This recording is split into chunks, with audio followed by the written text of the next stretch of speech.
Hey there friends, have you ever wondered if planting garlic in spring or fall makes any difference? Or struggle to know exactly when your seedlings are ready for transplanting?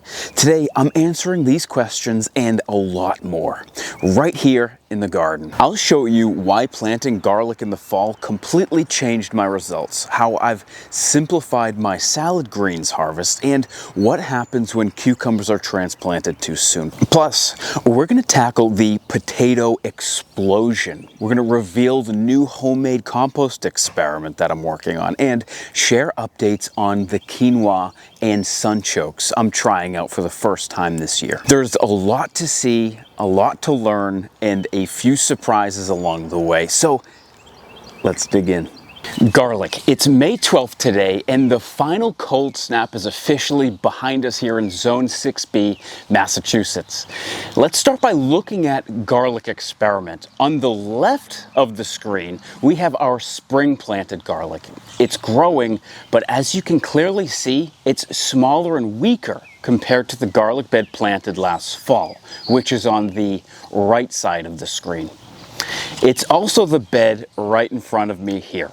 These plants are robust, they're vibrant, and significantly taller and healthier. Fall planting gives garlic a long cool period to establish strong roots, which means bigger bulbs at harvest. For garlic, remember, planting in the fall wins every time, or at least it does in my garden. There's another fascinating garlic experiment that I want to show you, but we'll do that later in the video. Lettuce. I always seem to forget to share my lettuce progress, but not today. I'm growing several lettuce varieties this season. 2 types of Salanova lettuce from Johnny's, plus 2 special varieties from rareseeds.com. A deep purple lettuce called Merlot and a speckled leaf variety that's brand new to me. It's called this. I picked that speckled one just because it looked cool, but amazingly, it's the fastest growing lettuce of the entire garden.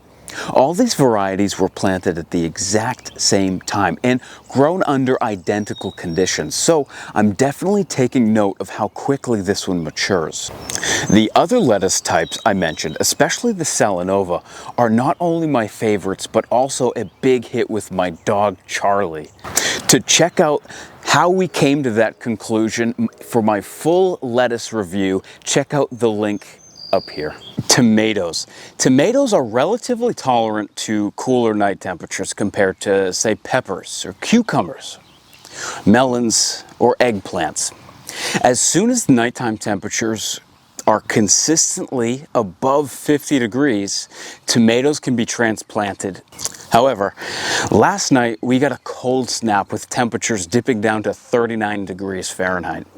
That's rough for tomato plants, but I believe that these will bounce back. I don't see any damage, no frost damage, but who knows in the days to come if we might see a little bit of stalling. I think they'll be just fine overall though. I should have protected these with a double layer of fleece, but I hiked 10 miles yesterday, and by the end of the day I was tired. I kind of brushed it off. Fertilizing tomato plants is important, even when using compost as a mulch. I'm using 2 inches of compost here, in addition to fish fertilizer twice a month, complementing the bone meal I previously added to this bed before transplanting. Tomato plants require phosphorus and potassium to support abundant fruiting. If you give a high nitrogen fertilizer to your tomatoes, especially during the fruiting stage, you're going to get a big, healthy looking plant with a disappointingly low number of tomatoes. If you're enjoying these weekly garden updates and want to catch up on everything that led us to this point, I recommend checking out the Garden Update playlist. Each episode is packed with practical advice, planting experiments, garden victories, and even the failures. Watching the full series will show you exactly how the garden transforms week by week and enable you to grow plants just like this. Right? We're only gardening. It's not rocket science. We got this. Click right here to start watching. It will also be pinned to the top of the comments section. You might just pick up a tip or two to save your own garden season. Okay, bok choy harvest. Look at these bok choy plants. They've matured beautifully, and half of them are ready for harvest. I'm growing two types this year: a small green stem variety that is on the right side of the bed, and a tall white stem variety which is on the left. It is the short variety that is beginning to bolt and will get harvested soon. If you're growing bok choy alongside me and are wondering if you could let these flower to produce seed, you can, but bok choy needs to flower with a large number of other bok choy plants in order to produce healthy, viable seed. Would you like to see a detailed seed to harvest video series for bok choy and other garden veggies? Let me know in the comments below. I'm considering working on a comprehensive timeline or a how to grow vegetable series. In videos that follow a wide range of plants, capturing each stage clearly and incrementally so that you can better monitor the growth of your own crops as they mature and develop. Mizuna. These two varieties of Mizuna are doing incredibly well. There's an early variety and a pink variety. I'm impressed by this plant. Just look at the growth. It expands like a mop head, which makes harvesting each leaf individually tedious. That's what I did last year, but this year I'm simplifying my harvest method. Watch this. I'm going to take a steak knife. I'm going to grab the plant. I know you can't see very well here. 2 inches above the plant and harvest just like that. Simple, easy, and this will regrow just fine. Cucumbers. Here we have 2 cucumbers planted directly outside, and as you can see, they're lagging behind. Compare that to these cucumbers, repotted into 4-inch pots. They're chugging along. Transplanting cucumbers too early can stunt their growth, causing stress, as you can clearly see here. To avoid this, start them in 72-cell trays or 6-cell trays. And once the true leaves reach about the size of a dime, transplant them into nursery pots, just like this one. And don't forget to give them diluted natural liquid fertilizer weekly to maintain healthy growth and vigor. I've been using this product here, and I'm liking it so far. As the potting mix is concerned, I'm using a 2-part potting mix, 1 part compost, and about a tablespoon of fish fertilizer per gallon of soil. Peppers. These pepper seedlings are mature and will be transplanted into the garden within the next 10 days. Check out the amazing growth this pepper plant has. It has developed 2 strong main stems. What's fascinating is both shoots are identical in size, effectively making this single plant twice the size of its neighbor. Sometimes plants surprise you with exceptional growth, and this pepper is a perfect example of that. I have had some horrible luck with a Portuguese pepper variety in 2 different batches of seedlings. The batch that I previously grew, as well as a new batch of seeds that I bought from an Etsy supplier. Out of 16 plants, I think I have 2 germinated. It is just not, fate is not saying to grow Portuguese peppers. Spinach. This will probably be the last spinach update, as the plants have all decided to bolt or to make seed. And I'll be pulling these out soon. Despite what many people say, spinach leaves at this flowering stage aren't bitter, or at least not in my garden. To harvest spinach, simply take the outer leaves one at a time, working from the bottom up. Or I guess it doesn't really matter, just harvest a leaf at a time. I've found that these leaves to still be tasty, despite being so late in the season. I cut these plants at the base, just above the roots. Leave the roots in the ground where they are, and I'll be adding compost here so the stumps aren't likely to get in my way. We do this because the roots will decompose, leaving available nutrients for the next crop. I also like to think that the roots will leave behind a sort of highway, a network that the newer roots can use to establish quickly. I don't know if that's true or not. Sweet potatoes. Sadly, tragedy has struck the sweet potato container again. I forgot to bring the tote indoors 2 nights ago, and we lost another 2 sweet potatoes with visible damage to another. It appears as though rats are visiting our garden at night, bold enough to sneak past my dogs while they're asleep. While I generally don't like using traps, I dislike losing crops even more. Rats can consume an astonishing amount while their slips and the plants themselves aren't the primary targets right now. I know that they'll return later on in the seasons when the tubers fill out, so we gotta nip it in the butt. It's time to take action to protect the harvest. These I'm actually really excited about because the slips have reached the point where I'm going to put them in water. So I'm finally going to start getting rooted slips. These have taken a long time. Next year I'm going to start them even sooner, maybe in December, start getting the slips just because how long they've taken to grow. Potatoes. These potatoes are the clear stars this week.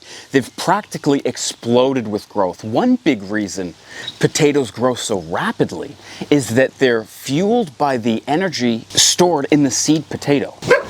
It's like giving your plants a pre-charged battery, which helps them push out lush foliage in no time.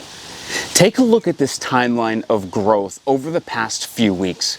Potatoes are very satisfying to grow. But with all of this explosive growth, there's a hurdle to get over. The leaves will soon flop over into my walkways if I don't step in. You can see it happening now, the early stages of it here. So to keep things neat, I'll set up stakes and run string around them, kind of like a fence, to hold the plants upright. I may use sturdy steel fencing like you see here, or I might use simple wooden vampire stakes. Those I keep in the basement just in case. I have multiple varieties of potatoes here. Red Earlies, Yukon Golds, and russets that I have planted last, which are just now popping their heads above ground. Check out the different shades of green between these 2 varieties. This isn't a nutritional thing, this is a varietal one. The beds were prepared in the same way using identical amendments, both in type and quantity. Celery, Leeks, Kohlrabi, Beets, and Cabbage. This group of veggies are all developing nicely in their beds. Celery and Leeks started slowly, but now they're showing promising growth. Remember, celery and leeks love moisture, so watering them consistently is key to getting thick, tender stems. Kohlrabi and beets, on the other hand, have been slow and steady. Both can be grown in small clusters to maximize space. For beets, especially, planting them in small groups means that you can harvest the larger roots first, letting the smaller ones continue to grow and giving you a continuous harvest from just one sowing. Cabbage seedlings have been strong after overcoming some pest pressure early on. One lesson I've learned this season is that cabbage grows much better in slightly larger seed trays, like 6 cell trays compared to smaller 16 cell trays. They develop stronger roots and tougher stems, making them more resilient to pests and the stresses of the garden. All of these plants are being fertilized consistently, mainly nitrogen-rich amendments like feather meal and blood meal, which help grow lush leafy greens and healthy vigorous plants. Later on, as the beets, the root crops, start to mature, they will be given fish meal, which has more phosphorus and more potassium. These beds have also been amended with fish bone meal, which takes a lot longer to break down, but will slowly amend the garden bed with phosphorus and potassium. Stay tuned, I'll be keeping you updated on all of these crops, excuse me, from seed to harvest. So if you want to see a full breakdown for any of these vegetables, leave me a comment down below. Peas. These peas continue to impress. They're easily the healthiest pea plants that I've ever grown. Look closely and you'll see the first flowers forming, which means pods are literally days away, not weeks. And I can't wait for I can't wait for fresh sweet peas snacking in the garden and throughout the day. Okay, fava beans. To my left, we have fava beans that have completely recovered from the setback with the mustard green incident, and they're back on track with steady, vibrant growth. I planted these favas here intentionally in a spot where my soil was the weakest. Last year, nothing wanted to grow here, and to fix that, I've added extra organic matter with a thick layer of compost. Legumes, like fava beans, are especially helpful for improving soil because they partner with bacteria to pull nitrogen from the air and release it into the ground as a form of nitrogen that the plants can use. Another great option for improving poor soil is planting radishes, especially the deep cylindrical variety. These fast-growing types like Dacron, or Daikon, I can't pronounce. These radishes dig down into the soil, breaking it up, and when left to rot, they naturally add even more nutrients back into the earth. Herbs and lettuce are hands down the most economical plant that you can grow in your garden. Let's think about it this way. How many times have you bought those plastic boxes of salad greens or fresh herbs at the grocery store? Each one costs $3, $4, even $5. And they barely last the week before they start to wilt and spoil. A single pack of lettuce seeds might cost you $2 or $3. From that one packet, you could easily grow enough salad greens to last your family all season long. We're talking hundreds of salads, all from just one packet. That's one packet. Fresh herbs like basil, cilantro, parsley, or thyme are even better. Just a few plants can provide fresh herbs all season long, saving you a ton compared to paying $4 for a sprig of thyme that might only last a couple of meals, sometimes just one. So if you're looking for the best way to make your garden pay for itself, start with lettuce and herbs. They're delicious, easy to grow, and your wallet's gonna thank you. Parsley and cilantro. A few weeks ago, I wasn't sure that these cilantro plants that I planted on the south side of the fava bed would make it, but look at them now. They're healthy and promising. They'll probably give us abundant harvests very soon. And as for the parsley scattered throughout my garden, those are thriving too. I planted them in the gaps of my garlic beds where garlic didn't spring up. Soon, I'll have more parsley than I could possibly use fresh, and we'll be using various methods to preserve the rest, like freeze drying, dehydrating, and simply making a pesto. Dill and basil, like parsley, these herbs have found a new home in spots where other crops didn't quite make it. Like here in the onion bed, where some Patterson onions didn't survive. When I started these dill plants, I sowed them into a big nursery tray, and before I knew it, they grew way too big to separate individually. Instead, I simply tore the soil block into 4 or 5 smaller clumps and transplanted each clump as is. And surprisingly, it worked great. And now they're starting to fill out nicely. I might thin these down to a single plants later, or maybe leave them as clusters since I'm harvesting dill mainly for the leaf tops. Not mainly, solely for the leaf tops. Either way, it won't bother me if they're a bit crowded.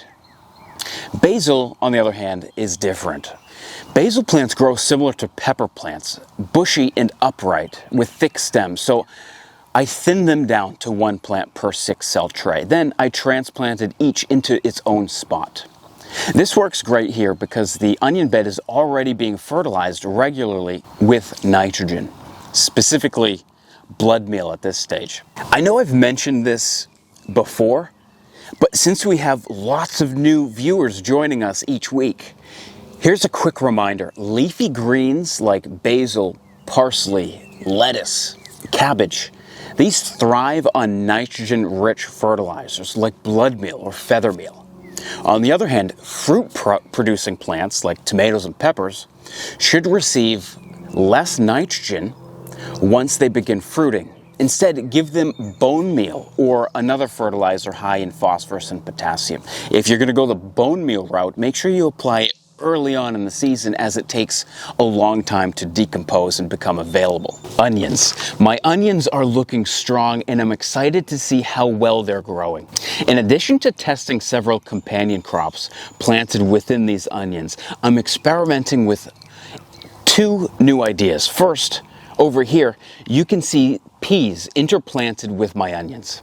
The idea here is simple. Peas add nitrogen to the soil, and onions are heavy feeders that really benefit from extra nutrients. But here's the catch. These peas are growing fast, and there's a chance that they'll soon compete with other onions for sunlight and other nutrients. Or maybe they won't. That's the fun part of experimenting. Let me know in the comments what you think will happen. Will I need to trim these peas back early? Will the onions grow in this section match the onions without the peas? Or will they even outperform? Stay tuned and check out later. Make sure you ring that notification bell to see what happens later on.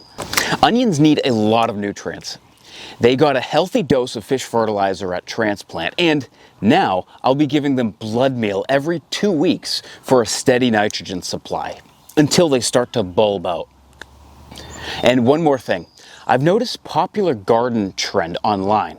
People are planting store-bought soft-neck garlic as late as May, and I was super skeptical, but gave it a try anyway. And now I'm surprised to see, I don't know if you noticed this, but that one there is garlic. It's matched the size of the other onions. And here we have the new garden bed. This is a brand new bed, and today it's making its debut on the channel. Late last fall, I started by putting cardboard directly onto the grass. Then I piled up bags of leaves right on top of it. By springtime, the cardboard had completely broken down, along with most of those leaves on the bottom layer. And the grass and weeds underneath, gone. I left a thin layer of those decomposing leaves and topped it all off with homemade compost, stuff I started last May. And I know it doesn't exactly look like premium store-bought compost. You can still spot eggshells, bits of cardboard, and unfinished materials, but you know what? We're not sending people to the moon. This is gardening. And all that leftover stuff will break down in time throughout the season and provide valuable nutrients as it does. I'm really excited to see how plants respond to this DIY compost. Sunchokes. I'm trying Sunchokes are right here. We'll do a zoom in. Charlie is he's in the way right now, but I'm sure he'll get bored and smell something and check it out later. I'm trying something new this year, and that is sunchokes, or Jerusalem artichokes. These are actually native plants to North America, originally grown by indigenous people. They produce edible tubers underground, kind of like potatoes, but they make you fart. I planted them back in late winter by burying tubers a few inches deep and covering them with compost and leaf mulch. Supposedly, sunchokes are hardy, easy to grow, and produce heavy yields. I'm excited to see what happens, and of course, I'll keep you posted along the way. Another first for me this year is quinoa. I started these in 16 cell trays, planting them 2 or 3 seeds per cell. And ideally, quinoa would probably do best with just 1 plant per cell. And I also planted them closer together in the bed than usually recommended. But this is an experiment, so I'm not worried about following the rules or going by the book. That doesn't matter to me. I'll learn on my own, and I guess you'll learn from my mistakes, if it is one. Here's why I'm excited about quinoa. When it comes to self-sufficiency and homesteading, getting enough protein and fat is tough. Growing your own vegetables is easy, but protein, that's a bit trickier. Quinoa seeds are packed with a complete panel of protein, making them a great option to boost homegrown nutrition. Next year, I'll try sunflowers for their seed oil, but this year, it's quinoa and beans. At the very least, quinoa plants produce striking flower heads that'll add color to the yard. I ran out of space in my main garden, so I planted the extra succession crops here. But I have an even bigger plan for the rest of this bed. Make sure you subscribe and hit the notification bell. You won't want to miss what's coming next. Corn. Last season's corn was disappointing. I planted them late, didn't provide enough nutrients, and my corn got quickly overtaken by vigorous squash plants. Surprisingly, I still got some ears, but they were small and weak. I saved the kernels anyway, dried them out, and planned to use them this year, but my germination rate was terrible. Out of 30 seeds, only 4 sprouted.